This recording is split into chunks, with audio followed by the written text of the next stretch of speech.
Hey, hello, everybody out there. This is photographer John Mono, and it is springtime in Connecticut.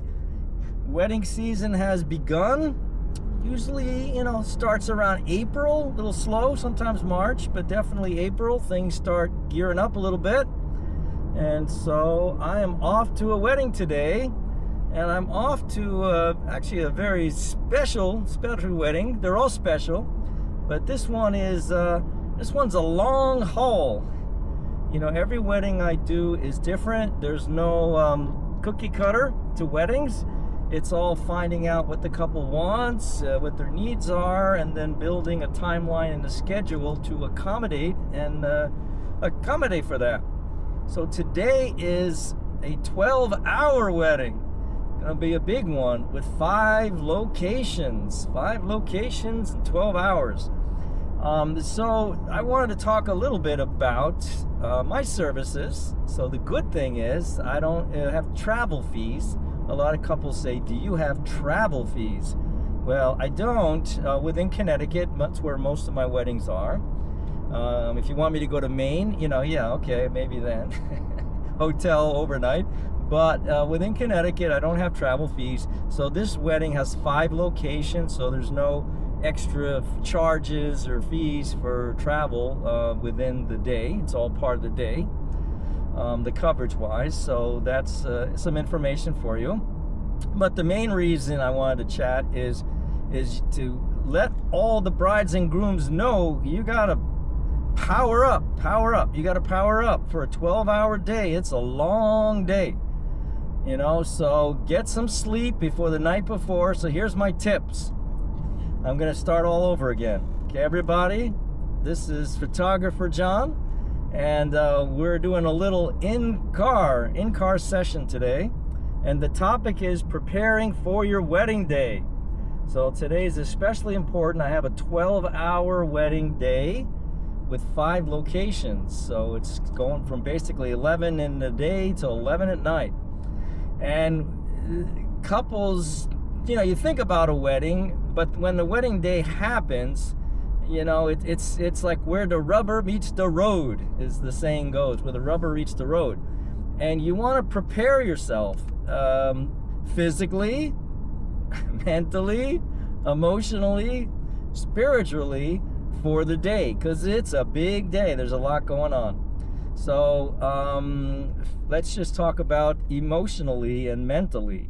The nice thing about working with me is I handle a lot of the details. I'm going to basically be your coordinator for the wedding day. I'll tell you when we need to go from point A to point B. I'll give you things to do so that you don't have to say, what do I do? I'll help you out, so you don't have to worry about that. And for those type A couples out there, both men and women, no discrimination here.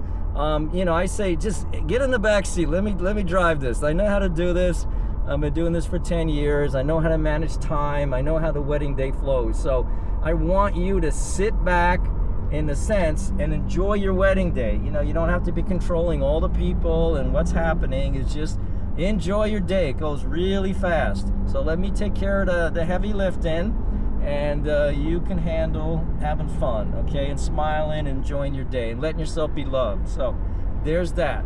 Trust. You got to trust that the pieces will come together, and everything will. That's why we plan a whole year in advance, so that everything comes together on your wedding day, and it will go smooth. So physically, how do you prepare physically?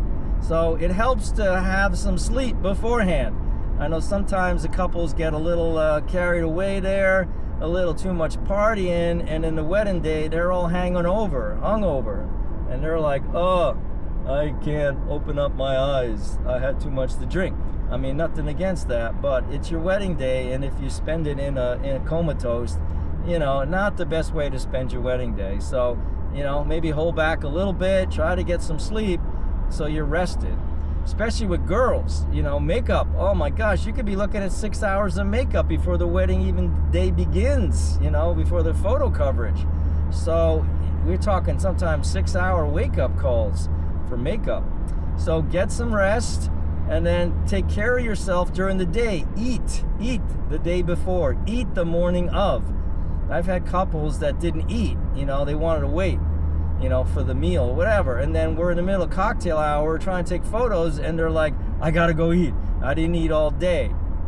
So I understand, you want to sample the cocktail hour food, but if you're starving and you don't want to take pictures anymore because you're hungry, you haven't eaten all day, it kind of defeats the purpose of having a photographer.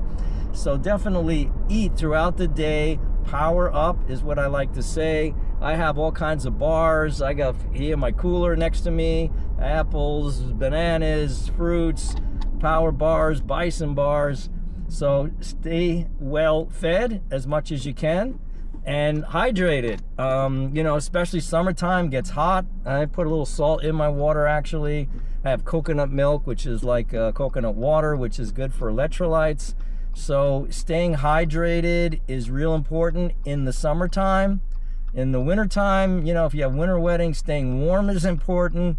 So the idea is make yourself comfortable. Shoes, try to get shoes that are comfortable. A lot of the time they're not going to see your feet underneath your dress, and sometimes brides go for these really big high heels, and they're like 5 minutes into the wedding day and they put them on and they're like, I can't deal with this, and they're excruciating in pain. So it doesn't make for nice photos if you're like clenching your teeth because your shoes are hurting you.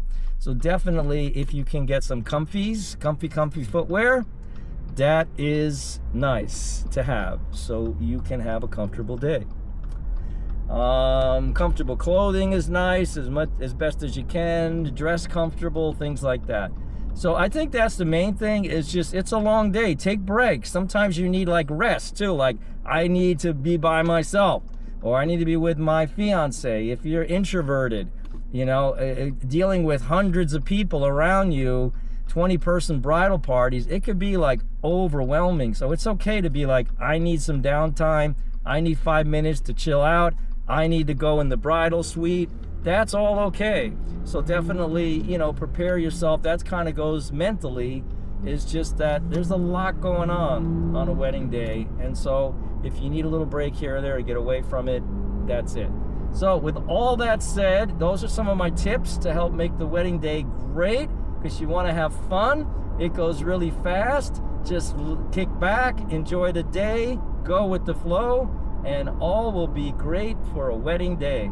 So I'm gonna keep my eyes back on the road here, sign off for now, and maybe touch base later in the day. But for now, over and out. Have a wonderful wedding day.